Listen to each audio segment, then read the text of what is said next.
Hello everyone, मैं हूं कामरान चौधरी और आप देख रहे हैं केमिस्ट्री विद कामरान। हम लोगों ने आपकी क्लास 11 का chapter number 1 basic concept start किया हुआ है। लास्ट के 2-3 लेक्चर्स से हम देख रहे थे लिमिटिंग रिएक्टेंट को।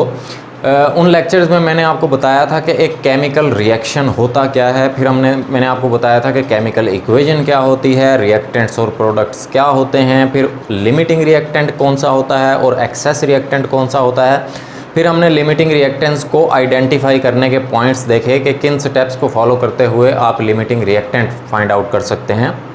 उसके बाद हमने एग्जांपल्स देखी थी उनकी लिमिटिंग रिएक्टेंट से रिलेटेड। ठीक है, जिन लोगों ने लास्ट के लेक्चर्स नहीं देखे हुए या प्रीवियस तमाम इस चैप्टर के तमाम लेक्चर्स नहीं देखे हुए, देन आप चैनल पर जाएंगे तो प्लेलिस्ट मौजूद है आपकी क्लास 11 के चैप्टर नंबर 1 बेसिक कॉन्सेप्ट्स की। वहाँ पे आपको तमाम के तमाम प्रीवियस लेक्चर्स मिल जाएंगे। मैं नीचे डिस्क्रिप्शन में लिंक भी दे दूंगा, ठीक है, कुछ लेक्चर्स के। आज के लेक्चर में बेसिकली हम लोग डिस्कस करेंगे यील्ड को। यील्ड क्या होती है, इसकी हम टाइप्स देखेंगे और परसेंटेज यील्ड के बारे में हम लोग देखेंगे परसेंटेज यील्ड क्या होती है। बड़ा डिटेल से मैं आपको स्टेप बाय स्टेप सारा कुछ बताऊंगा, सो पूरा लेक्चर ध्यान से देखिएगा, ठीक। सो सबसे पहले मैं आपको ये बता दूं कि यील्ड जो वर्ड होता है, ठीक है, इसके मतलब क्या होता है। इसका मतलब होता है मोल्स ऑफ प्रोडक्ट्स, ठीक है। अब प्रोडक्ट्स से आप बाखूबी वाकिफ़ हैं कि प्रोडक्ट्स वो सब्सटेंसेस होते हैं जो कि ड्यूरिंग ए केमिकल रिएक्शन नए बनने वाले सब्सटेंसेस को आप क्या बोलते हैं, प्रोडक्ट्स बोलते हैं। और जो सब्सटेंसेस कन्वर्ट हो रहे होते हैं प्रोडक्ट्स में, नए सब्सटेंसेस में कन्वर्ट हो रहे होते हैं, उनको आप रिएक्टेंट्स बोलते हैं, ठीक है। सो मोल्स ऑफ प्रोडक्ट्स, मोल का आपको बड़ी अच्छी तरह से वाकफियत है आपकी मोल्स के साथ। आपने क्लास 9 में chapter number 1 fundamentals of chemistry में पढ़ा था मोल्स को बड़ा डिटेल से। अगर एक केमिकल रिएक्शन में मोल क्या होते हैं, बेसिकली जो सिंबल्स के साथ जो कोफिशिएंट्स लिखे हुए होते हैं उनको बेसिकली आप क्या बोलते हैं, मोल्स बोलते हैं। अभी क्लियर हो जाएगा फर्दर। या आपको अगर मोल ऑफ प्रोडक्ट डिस्टर्ब कर रहा है, ठीक है, तो आप सिंपली यील्ड का मतलब क्या ले सकते हैं, आप ले सकते हैं अमाउंट ऑफ प्रोडक्ट्स, ठीक है, कि प्रोडक्ट्स की बनने वाली जो अमाउंट है उसको आप क्या बोलते हैं, यील्ड बोलते हैं, ठीक। सो यहाँ से आपने यील्ड की डेफिनेशन आपको आइडिया हो गया होगा कि कैसे आपने यील्ड को डिफाइन करना है कि the amount of product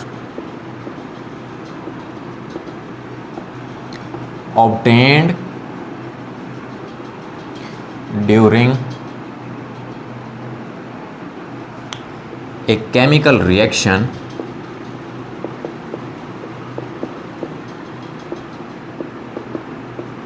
is called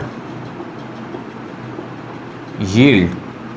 yield क्या होती है कि एक केमिकल रिएक्शन में बनने वाले प्रोडक्ट्स की जो अमाउंट होती है बेसिकली उसको आप क्या बोलते हैं, यील्ड बोलते हैं, ठीक।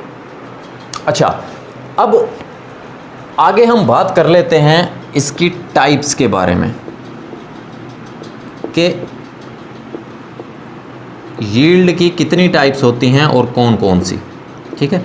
या अगर मैं इस तरह कहूँ आपको कि आप किसी भी केमिकल रिएक्शन के दौरान जो बनने वाले सब्सटेंसेस हैं जिनको आप प्रोडक्ट्स बोलते हैं, उनकी अमाउंट को आप दो तरह से फाइंड आउट करते हैं, ठीक है। वो दो तरीके क्या हैं, एक को बोलते हो आप एक्चुअल यील्ड, ठीक है, और दूसरा मेथड कौन सा होता है, दूसरा मेथड होता है theoretical yield,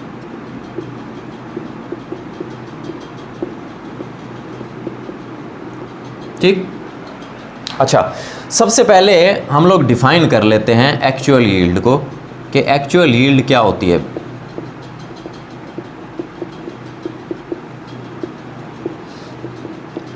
the amount of products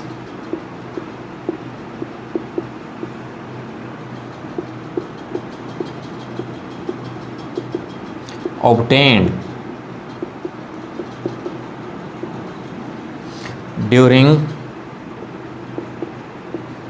a chemical reaction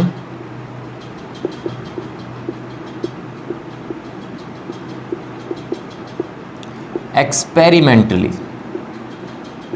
सारी डेफिनेशन यील्ड वाली है same to same, but end पर आपने कैसे चेंजिंग करनी है, आपने लिखना है एंड पर एक्सपेरिमेंटली। इसका क्या मतलब है कि the amount of products, amount products की, नए बनने वाले सब्सटेंसेस की वो amount obtained during a chemical reaction, जो कि केमिकल रिएक्शन के दौरान आप हासिल करते हैं एक्सपेरिमेंटली, तजर्बाती तौर पर, तजर्बा करके, एक्सपेरिमेंट करके। ठीक है, इसका क्या मतलब हुआ कि सपोज़ आप को एक टास्क दे दिया गया है, आप लोग लैब में हैं। ठीक है, लैब में आप लोग खड़े हैं केमिस्ट्री की, और आपको एक टास्क दे दिया गया है, सपोज़ कि आप मुझे वाटर बना कर दें। ठीक है, उसके लिए आपको क्या क्या चाहिए होगा, हाइड्रोजन और ऑक्सीजन चाहिए होगा। ठीक है, एक्सपेरिमेंटली आप परफॉर्म कर रहे हैं, ठीक है, ऑपरेशन को।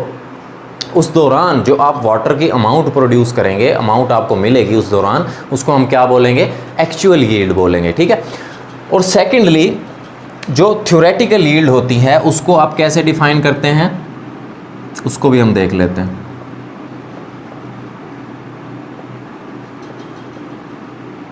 सो थ्योरेटिकल यील्ड को आप कुछ इस तरह से डिफाइन करते हैं कि the amount of products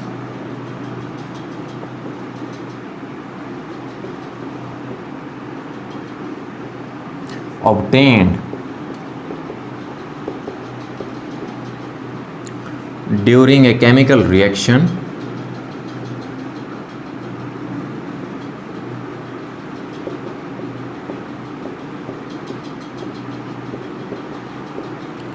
from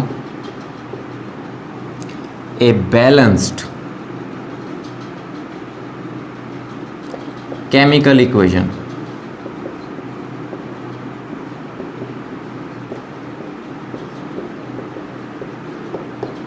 ठीक है, सो थ्योरेटिकल यील्ड को कुछ आप इस तरह से डिफाइन करते हैं कि जी थ्योरेटिकल यील्ड क्या होती है, अमाउंट ऑफ प्रोडक्ट्स, प्रोडक्ट्स की वो amount during a chemical reaction जो कि आप हासिल करते हैं from a balanced chemical equation. Means कि आपको एक्सपेरिमेंट से कोई लेना देना नहीं है। ठीक है, आपने एक्सपेरिमेंट खुद से परफॉर्म नहीं करना।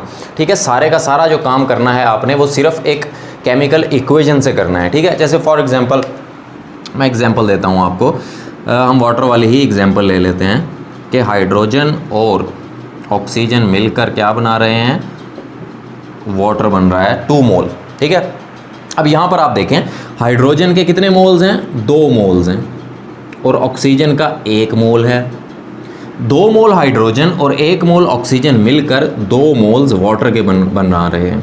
ठीक है, या तो आप इस तरह से इसको रिप्रेजेंट कर सकते हैं कि आपने फाइंड आउट कर लिया कि आपके पास जो प्रोडक्ट्स हैं उसके कितने मोल्स बने, 2 मोल्स बने। ठीक है, या आप इसको कैसे रिप्रेजेंट कर सकते हैं कि यहाँ पर देखें 2 2s are 4, 4 हाइड्रोजन्स हैं और एक हाइड्रोजन का मैस 1 होता है, 1.008 होता है, हम 1 लेते हैं। ठीक है, सो 4 ग्राम तो हो गया हाइड्रोजन। O2, एक ऑक्सीजन एटम का जो मैस होता है वो 16 होता है। यहाँ पर आपको 2 ऑक्सीजन नज़र आ रहे हैं, तो कितना हो गया, 32 ग्राम। ठीक, अब आप देखें 2H2O, एक H2O का जो मॉलिक्यूलर मैस होता है वो कितना होता है, 18 ग्राम होता है। अब यहाँ पर 2 मोल्स हैं, तो 2 मोल्स का कितना हो जाएगा, 36 ग्राम्स। ठीक, यहाँ पर आपने एक बात नोट की कि जितनी अमाउंट रिएक्टेंट्स की है उतनी ही अमाउंट्स आपके पास क्या बन रही है, प्रोडक्ट्स की बन रही है, अगर आप आइडेंटिफाई करें एक बैलेंस्ड केमिकल इक्वेशन में। ठीक है, एक बैलेंस्ड केमिकल इक्वेशन में अगर आप प्रोडक्ट्स की अमाउंट कैलकुलेट करेंगे वो एग्जैक्टली इक्वल टू आएगी रिएक्टेंट्स की अमाउंट के। ठीक है, जैसे यहाँ पर आपको नज़र आ रहा है कि 4 ग्राम हाइड्रोजन और 32 ग्राम ऑक्सीजन मिलकर 36 ग्राम क्या बना रहे हैं, वाटर बना रहे हैं। तो टोटल रिएक्टेंट्स भी आपके पास 36 ग्राम हैं और प्रोडक्ट भी आपके पास कितना बन रहा है, 36 ग्राम बन रहा है। ठीक, लेकिन एक्चुअली ऐसा नहीं होता जब आप एक्सपेरिमेंट परफॉर्म कर रहे होते हैं। ठीक है, एक्चुअली ऐसा नहीं होता कि जितने आपके पास रिएक्टेंट्स हों उतने ही सेम टू सेम आपके पास उतनी ही अमाउंट आपके पास प्रोडक्ट्स की बने। ठीक, अब हमेशा याद रखिएगा कि एक्चुअली जो बनने वाले प्रोडक्ट्स की अमाउंट है वो कम होती है। ठीक है, as compare to theoretical yield. ठीक है, मीन्स कि वो अमाउंट ऑफ प्रोडक्ट्स जिसको आप एक बैलेंस्ड केमिकल इक्वेशन से हासिल करते हैं वो ज़्यादा होगी अमाउंट, जबकि एक्सपेरिमेंटली आप जब परफॉर्म कर रहे हैं एक्सपेरिमेंट, ठीक है, उस दौरान मिलने वाले प्रोडक्ट्स की जो अमाउंट है वो हमेशा कम होगी, ठीक है। सो इसीलिए आप बोलते हो कि actual yield is lesser than the theoretical yield, या theoretical yield is always greater than the actual yield. अब ये होता क्यों है, क्या वजह है आखिर कि एक्चुअल यील्ड जो है वो कम होती है, थ्योरेटिकल यील्ड क्या होती है, ज़्यादा होती है, वो भी हम देख लेते हैं। सो आपका क्वेश्चन कुछ इस तरह से बन सकता है कि Y actual yield is always lesser than the theoretical yield।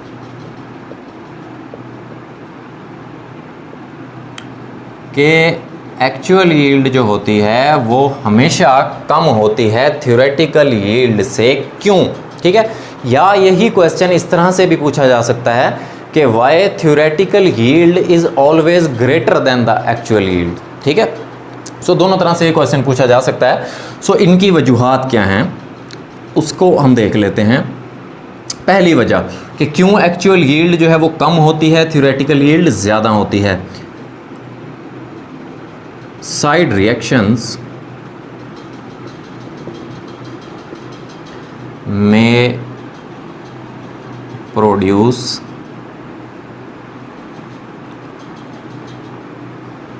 byproducts।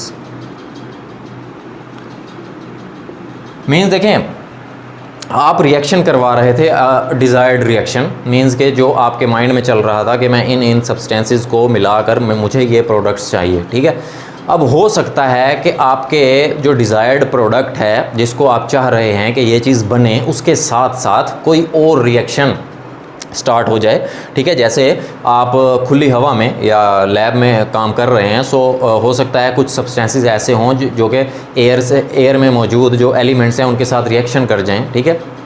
सो इस तरह से साइड रिएक्शंस मींस के जो रिएक्शन आप करवाना चाह रहे हैं उसके अलावा भी कोई और रिएक्शन हो जाए, और बाई प्रोडक्ट्स मींस के वो प्रोडक्ट्स जो जिनकी आपको ज़रूरत ना हो। सो ऑब्वियस सी बात है आपके जो रिएक्टेंट्स हैं वो ज़ाया हो जाएंगे, ठीक है। सो इस वजह से आपको जो प्रोडक्ट्स की अमाउंट मिलेगी साइड रिएक्शंस की वजह से वो क्या मिलेगी, कम मिलेगी, ठीक। इसके अलावा और क्या रीज़न हो सकती है, इसके अलावा ये रीज़न हो सकती है कि रिएक्शन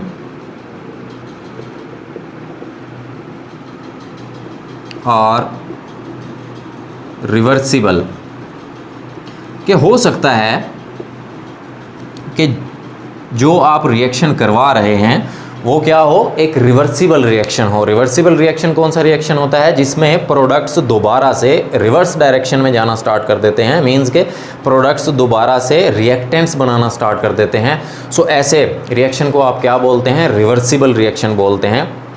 सो इस तरह से भी आपको प्रोडक्ट्स की जो अमाउंट है वो क्या कम मिलेगी, ठीक है, वो कम हो जाएगी। क्यों, क्योंकि वो दोबारा से किस चीज़ में कन्वर्ट हो रहे हैं, रिएक्टेंट्स में कन्वर्ट हो रहे हैं। इसके अलावा और क्या रीज़न है, इसके अलावा mechanical loss take place during filtration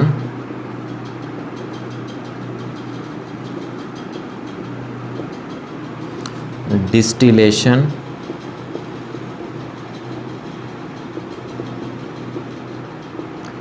separation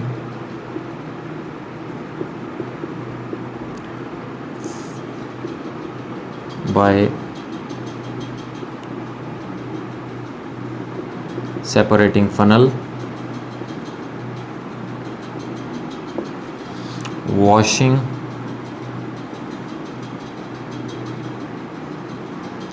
and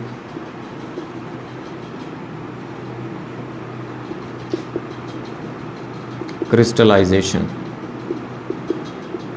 सो इन जैसे प्रोसेसेस के दौरान, किन प्रोसेसेस के दौरान, फिल्ट्रेशन मीन्स के फ़िल्टर पेपर से आप कोई भी चीज़ जो है वो फ़िल्टर कर रहे हैं तो हो सकता है आपके जो डिज़ायर्ड प्रोडक्ट्स हैं वो फ़िल्टर पेपर पे ही रह जाएं, ठीक है, तो उनकी कुछ अमाउंट ज़ाया हो जाए। इसी तरह से डिस्टिलेशन क्या होता है कि दो या दो से ज़्यादा सब्सटेंसेस का उनके बॉइलिंग पॉइंट के बिना पे उनको अलग करना, उनको सेपरेट करना, अलग करना। सो इस प्रोसेस को आप क्या बोलते हैं? डिस्टिलेशन बोलते हैं। कॉमन सी अगर मैं आपको एग्जांपल दूं कि आपने वाटर को और अल्कोहल को मिक्स किया हुआ है, ठीक है, अब अल्कोहल का जो बॉइलिंग पॉइंट होता है वो 80 डिग्री होता है और वाटर का 100 डिग्री सेल्सियस होता है। आप क्या करते हैं? आप नीचे से बॉयल करना स्टार्ट कर देते हैं। तो अगर जब टेम्परेचर 80 पे पहुंचेगा सो ऑब्वियस सी बात है अल्कोहल्स बाहर आना स्टार्ट हो जाएगी, आप उसको कंडेंस करके अलग कर सकते हैं अगर आप टेम्परेचर को मेंटेन रखेंगे 80 डिग्री सेल्सियस पे, ठीक है। सो तमाम की तमाम आप अल्कोहल जो है वो वाटर से अलग कर सकते हैं। सो इस प्रोसेस को क्या बोलते हैं हम? डिस्टिलेशन। इसी तरह से सेपरेशन बाय सेपरेटिंग फनल्स के यूज़ करते हुए आप दो या दो से ज़्यादा सब्सटेंसेस को क्या कर रहे हैं? सेपरेट कर रहे हैं, अलग कर रहे हैं, ठीक है। सो इस तरह भी आपका लॉस हो सकता है धोने से। वॉशिंग एंड क्रिस्टलाइजेशन, तो वॉशिंग और क्रिस्टलाइजेशन के प्रोसेसेस की वजह से जो यील्ड है, जो अमाउंट ऑफ प्रोडक्ट है वो कम आएगी as compare to theoretical yield, ठीक है। सो ये वजूहत थी जिनकी बिना पे आप कह सकते हैं कि एक्चुअल यील्ड हमेशा कम होती है किससे? थ्योरेटिकल यील्ड से, या थ्योरेटिकल यील्ड ज़्यादा होती है हमेशा किससे? एक्चुअल यील्ड से। सो होपफुली आपको बड़ी अच्छी तरह से क्लियर हो गया होगा, ठीक। फिर एक टर्म होती है एफिशिएंसी, ठीक है। एफिशिएंसी क्या होती है? जिस तरह हम डेली लाइफ में यूज़ करते हैं एडा टू एफिशिएंट, ठीक है, एफिशिएंसी है ना चार्ट अपनी, ठीक है। सो वही एफिशिएंसी है ये। सो एफिशिएंसी क्या होता है? एफिशिएंसी बेसिकली होती है the quality of being efficient. अगर मैं उर्दू में आपको इसका मतलब बताऊं तो इसका मतलब होता है कारकर्दगी, ठीक है। सो एफिशिएंसी, अब यहाँ पे हम क्या कर रहे हैं? एफिशिएंसी का यहाँ पे क्यों हम पढ़ रहे हैं एफिशिएंसी का?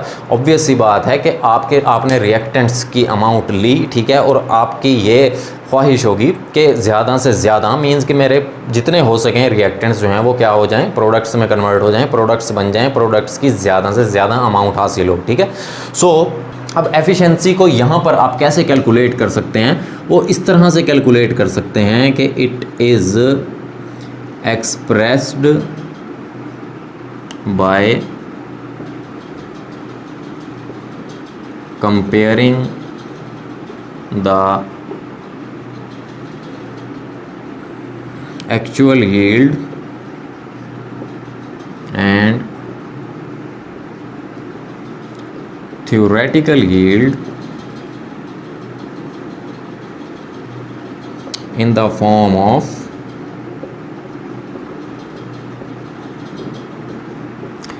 percentage yield, ठीक है। अब देखें एक्चुअल यील्ड और थ्योरेटिकल यील्ड को आप कंपेयर कर लेते हैं। कैसे कंपेयर कर लेते हैं? कि एक्चुअल यील्ड, ये माइनस का साइन नहीं है, ठीक है, डिवाइडेड बाय थ्योरेटिकल यील्ड। इस तरह से आपने कंपेयर कर लिया।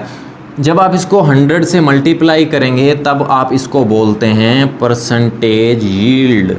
इससे आपको क्या पता चलेगा? इससे आपको एफिशिएंसी पता चलेगी अपने केमिकल रिएक्शन की, कि मेरे केमिकल रिएक्शन में कितने परसेंट रिएक्टेंट्स जो है वो प्रोडक्ट में कन्वर्ट हो गया या कितने परसेंट प्रोडक्ट आपके पास नया बना है, ठीक है। सो इस तरह से आप कैलकुलेट कर लेते हैं basically efficiency of a chemical reaction, जिसको आप परसेंटेज यील्ड बोलते हैं, ठीक है। परसेंटेज यील्ड कैसे कैलकुलेट करते हैं? एक्चुअल यील्ड को डिवाइड कर देते हैं थ्योरेटिकल यील्ड से, मल्टीप्लाई बाय 100। सो इस तरह से आपके पास क्या आ जाएगी? परसेंटेज यील्ड आ जाएगी, ठीक। सो ये तो था आपका टॉपिक यील्ड का। होपफुली आपको बड़े अच्छे से क्लियर हो गया होगा। अगर आपको वीडियो पसंद आई है तो चैनल को सब्सक्राइब जरूर कीजिएगा, वीडियो को लाइक किया करें, शेयर किया करें। Thank you very much.